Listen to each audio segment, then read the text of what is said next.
Thank you, Mr. Chair. Yesterday, I was surprised to learn that the richest, smartest, most magnificent, brilliant person in the world, Elon Musk, had proposed closing 400 federal buildings, one of which is the federal courthouse in Memphis, without a new courthouse. All of a sudden, we're going to put it up for sale or get rid of leases. The Odell Horton Federal Building is a building that has my office in it, as well as it has my three predecessors' offices was in it. Senator Hagerty's office is in it. The U.S. attorneys are in it. The federal judges are in it. And the U.S. Marshals in it. How can we be considering having new judges when we're dispossessing other judges and putting them out on the street? That's wrong, even if it's the most intelligent, richest, brilliant man in the world. The other federal district courthouse in Tennessee is in Jackson. It's a very small building. It won't hold the 9 judges that we have in West Tennessee, so that won't work. There are other federal courthouses for sale here that will be for sale without having created new buildings. Mr. Issa mentioned that in Texas and I think maybe California, they were going to have new courthouses built. Well, you got to have a courthouse. You just can't come up here and just say we're going to sell the building. GSA hasn't given us an answer. GSA has said that they're going to look into it. They've taken the list off their website. That doesn't help us a lot. It's a lengthy process to get a new courthouse. So before we start naming new judges, we probably ought to figure out where we can have courts sit and meet and have that action. And maybe we should just take this bill and hold it for a while until the greatest, most brilliant, smartest, most absolutely phenomenal judicial and real estate mind in the world, Elon Musk, can come and tell us what he's going to do with the judges. Will the gentleman yield? Please, yes, I will. So thank you so much for pointing that out. I think Tennessee's not the only target for federal court closure here.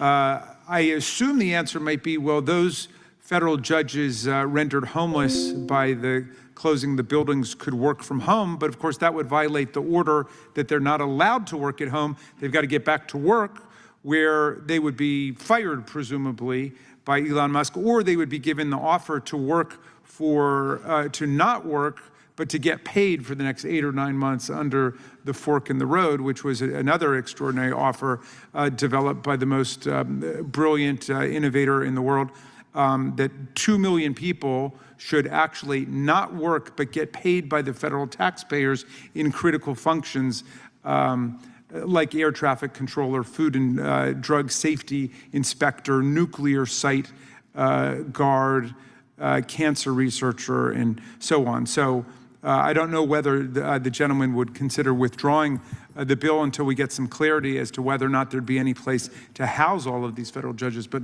I'm happy to yield back. Thank you, and you're right. I mean, he had those, and Mr.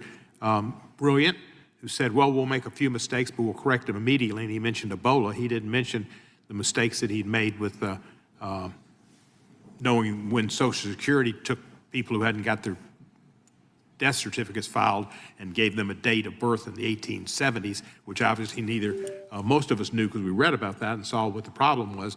But Mr. Trump and his speechmaker didn't see it because they read it off last night like these people were all getting money, which is absurd. And they also didn't have the bird flu, and they took people off of that and fired them. So yeah. Would the gentleman yield? Yes, sir. You know, I'd like to speak in support of your point strongly. This committee authorizes specifically where judges can hold court. That is our jurisdiction. A colleague who came into Congress with me is now currently the chairman of the TNI, and they authorize the courts, the actual production, including the one that I need expanded in the coming years internally. So I think it's fair for the gentleman to say that announcements by anybody in the executive branch are just that, their intentions. The reality is this committee shall insist on its jurisdiction of the time, place, and manner of our courts, And working with T&I, we will make sure that the facilities are there.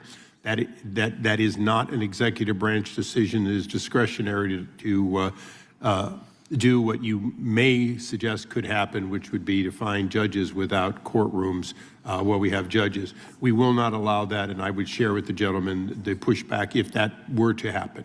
Gentleman's time has expired. Ms. Lee.